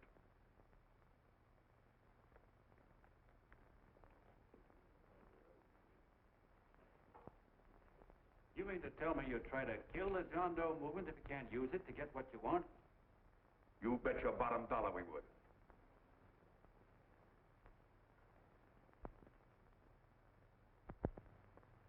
Well, that certainly is a new low. I guess I've seen everything now. You sit there back of your big cigars and think of deliberately killing an idea that's made millions of people a little bit happier. An idea that's brought thousands of them here from all over the country, by bus and by freight and jalopies and on foot, so they could pass on to each other their own simple little experiences. Why, look, I'm just a mug and I know it, but I'm beginning to understand a lot of things. Why, your type's as old as history. If you can't lay your dirty fingers on a decent idea and twist it and squeeze it and stuff it into your own pocket, you slap it down. Like dogs, if you can't eat something, you bury it. Why, this is the one worthwhile thing that's come along. People are finally finding out that the guy next door isn't a bad egg. That's simple, isn't it? And yet a thing like this got a chance of spreading till it touches every last doggone human being in the world, and you talk about killing it. Why, when this fire dies down, what's going to be left? More misery, more hunger, and more hate. And what's to prevent that from starting all over again? Nobody knows the answer to that one, and certainly not you with those slimy, bollixed-up theories you got. The John Doe idea may be the answer, though. It may be the one thing capable of saving this cockeyed world. Yet you sit back there on your fat hulks and tell me you'll kill it if you can't use it. Well, you go ahead and try. You couldn't do it in a million years with all your radio stations and all your power. Because it's bigger than whether I'm a fake. It's bigger than your ambitions, and it's bigger than all the bracelets and fur coats in the world. You bet it is, John. And that's exactly what I'm going down there to tell those people. A minute, you ungrateful rat. My uncle's been too good. He's getting away. Give me the boat. I've always told you, D.B., you're playing with dynamite. Wait. All right, now, get away. Before he gets through tonight, he'll rule us all. I'll stop him cold. Don't worry, I've been ready for this. John! Oh, John, please listen to me. Please, I can explain everything, John. I didn't know what they were going to do. Let me go with you, John. John, please. Go ahead, driver. Full park. Please let me go with you. Please. John! Mr. Martin wants to see you. Listen to me, Mayor Lovett. You do as I say. I want them both arrested. You tell the police department to pick up Canal. I've got the girl here. I've got the bullet. I don't care what you charge him with. If you're worried, let him go in the morning, but keep him in jail overnight. Hello, Bulletin. Put that wire on.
Ladies and gentlemen, let us have a moment of silent prayer for the John Does all over the world, many of whom are homeless and hungry. Rise, please. Everybody rise.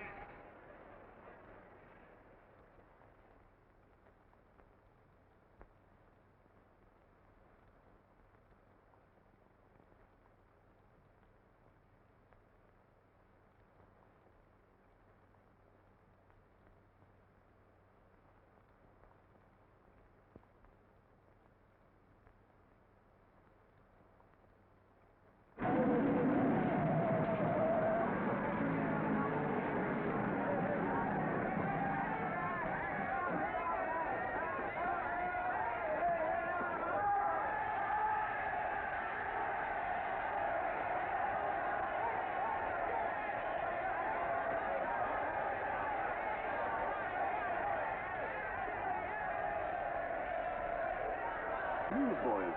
Hundreds of yelling newsboys are swarming into the park like locusts. They're yelling John Doe's a fake, fake.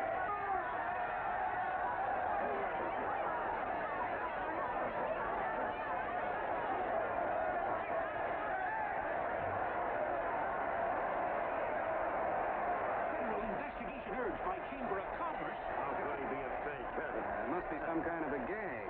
A what? A gag. A gag.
lot of suckers, and I'm the biggest of the lot.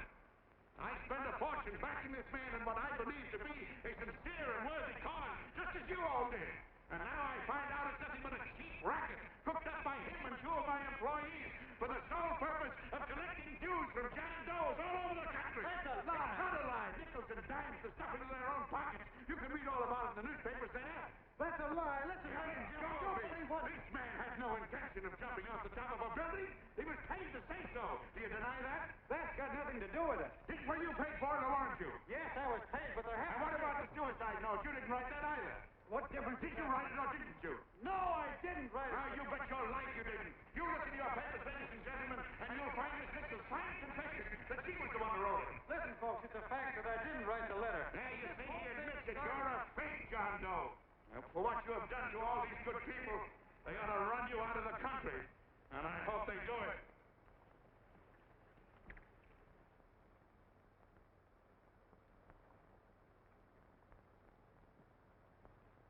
Speak up, John. We believe you. Please, listen, folks. Now that he's through shooting over his face, I've got a couple of things to tell you about. Come on, the rest of you get in here and riot. Break this crowd up. Come on. I'm sorry, folks, but we can't hear them anymore. Something's gone wrong with the loudspeakers. John Doe's a fake! Boo! They can't hear me. This thing's not working. Ladies and gentlemen.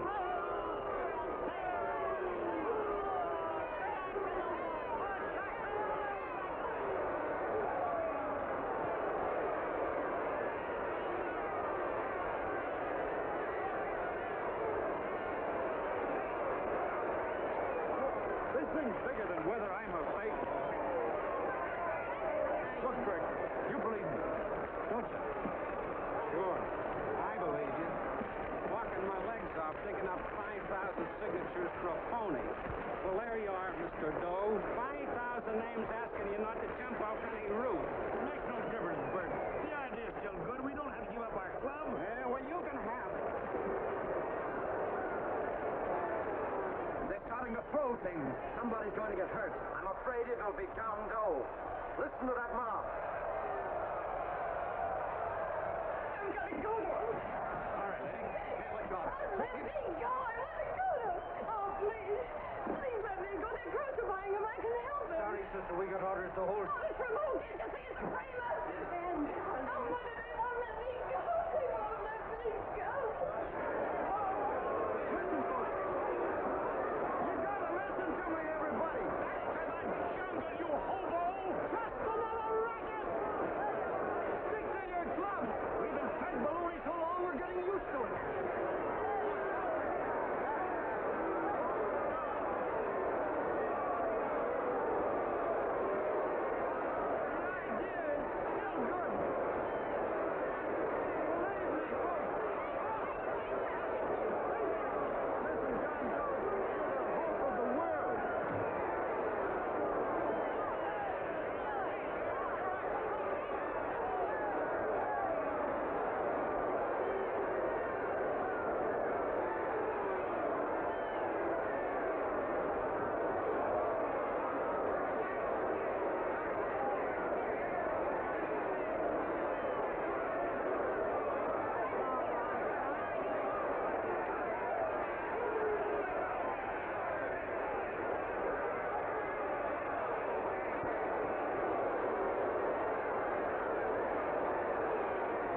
Managed to get him out of the park.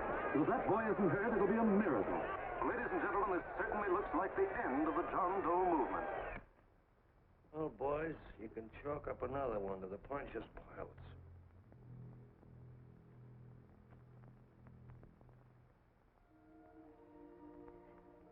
I should have been there. I could have helped him. He was so all alone. A lot of us are going to be mighty ashamed of ourselves after tonight.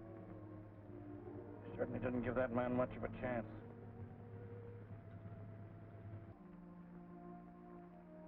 Have some more coffee, Long John?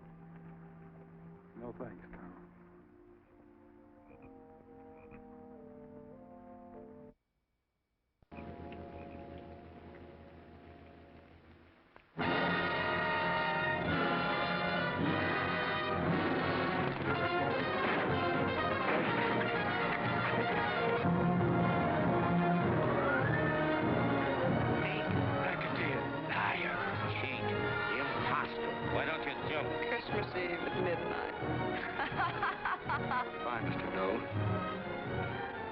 wonderful man. And God bless you, my boy. Now get in there and catch him.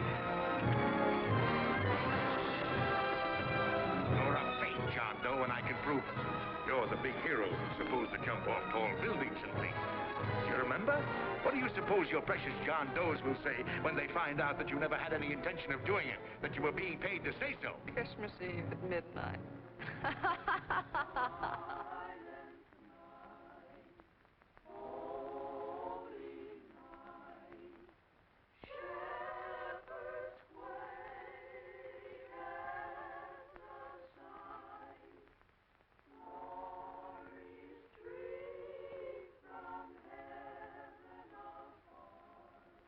Merry Christmas, son. Merry Christmas.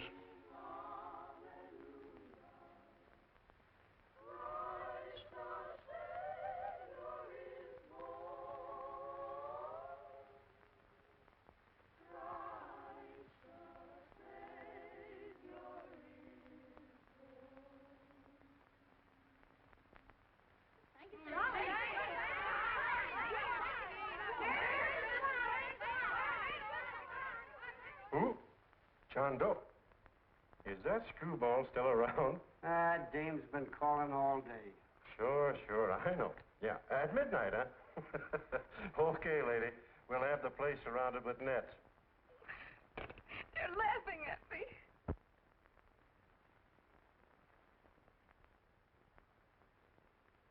You're a sick girl, Ann. You better take it easy. Whom are you calling now? You called that number not 10 minutes ago. Hello, Mr. Cannell. Have you seen him yet? Now listen, Ann, he can't possibly get in without our seeing him. I'm watching the side door and the colonel's out front, so stop worrying. Oh. Thank you.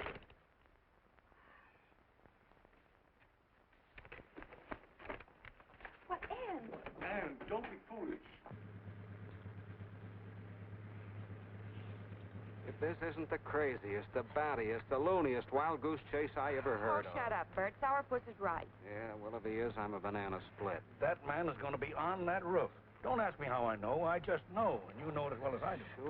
Sure. I'd like to believe in fairy tales, but a guy that's a fake isn't going to jump off any roof. I don't think he was any fake, not with that face.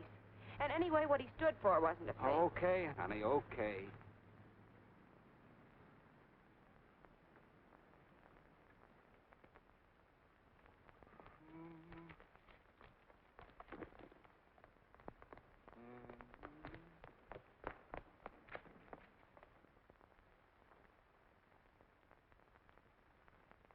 Elevators ain't running. Colonel, You shouldn't get out of bed, miss. has he been here? No. Have you seen him? I ain't seen him for a week. Where's Cannell? He's watching the other door. Oh, gee, you're swell.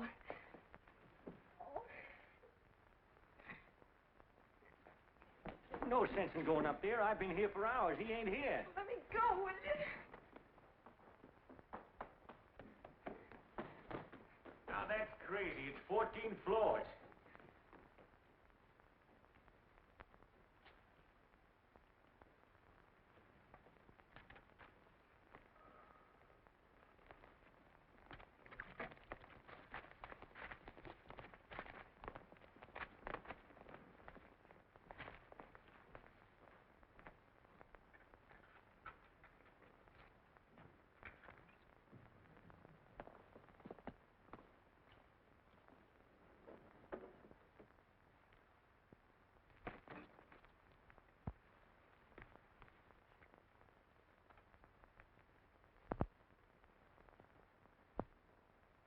As far as the elevator goes, we gotta walk up to the tower.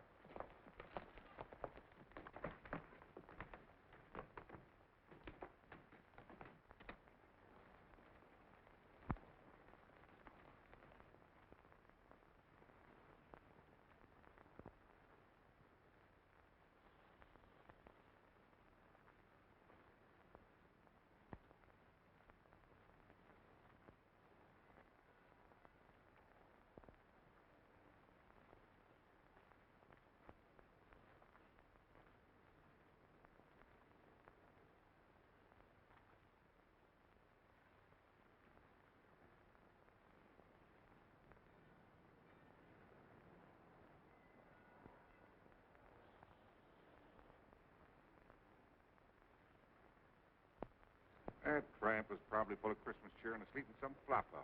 Let's go. I've got to decorate my tree.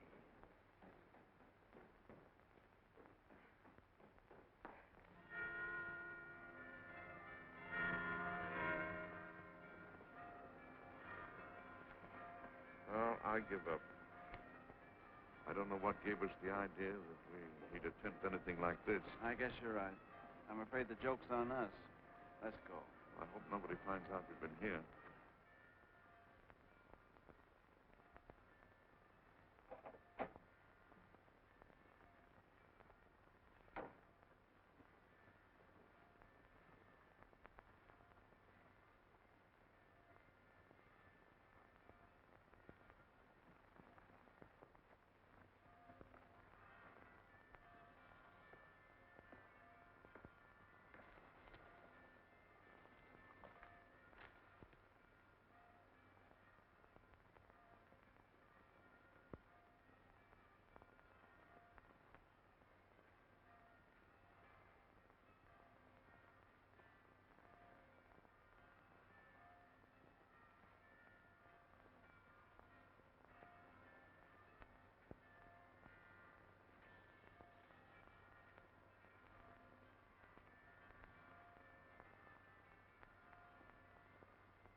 I wouldn't do that if I were you, John.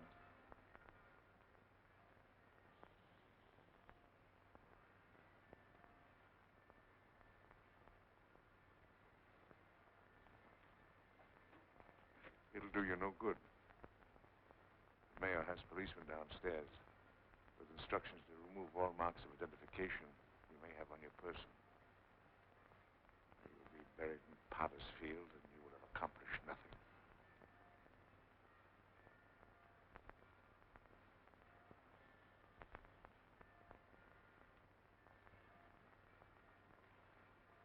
I've taken care of that.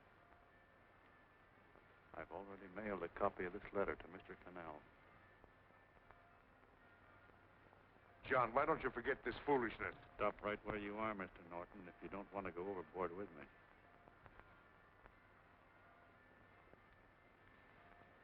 I'm glad you gentlemen are here.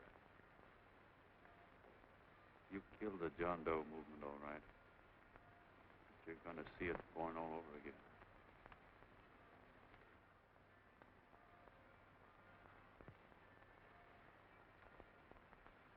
Now, take a good look, Mr. Norton. John! John! Oh, John, no, I won't let you unlock me, darling. Oh, please. Please don't give up. We'll start all over again. Just you and I. It isn't too late. The John Doe movement isn't dead yet. You see, John, it isn't dead or they wouldn't be here. It's alive in them. They kept it alive by being afraid of. That's why they came up here. Oh, darling. Sure, it should have been killed. It was dishonest. But we can start clean now. Just you and I. It'll grow, John, and it'll grow big because it'll be honest this time. Oh, John, if it's worth dying for, it's worth living for. Oh, please, John. Oh. Oh, please, please, God, help me. John, look at me. You want to be honest, don't you? Well, you don't have to die to keep the John Doe idea alive. Someone already died for that one. The first John Doe. And he's kept that idea alive for nearly 2,000 years. It was he who kept it alive in them. And he'll go on keeping it alive forever and always. For every John Doe movement these men men killing you when we'll be born. That's why those bells are ringing, John. They're calling to us. Not to give up, but to keep on fighting, to keep on pitching. Oh, don't you see, darling? This is no time to give up. You and I, John, we... Oh, no. No, John. If you die, I want to die, too. Oh, I love you. Oh, John.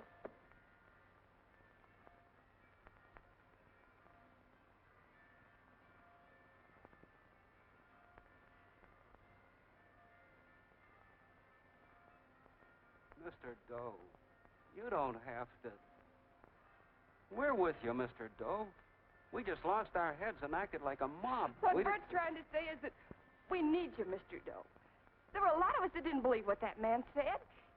We were going to start up our John Doe Club again, whether we saw you or not. Weren't we, Bert? And there were a lot of others that were going to do the same thing. Well, Mr. Sourpuss even got a letter from his cousin in Toledo. I got it right here, Mr. Doe. Only it'd be a lot easier with you. Please. Please come with us, Mr. Doe.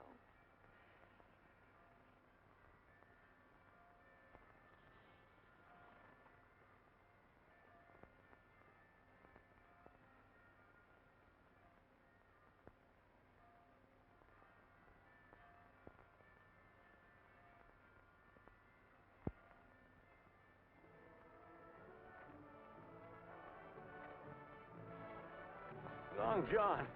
Mr. Doe. Here, we'll help you with it. She'll be all right. Mr. Doe, take her right down to the car. Right up. Look, we got a car right down to her. Lay on, Norton, the papal. Try and lick that.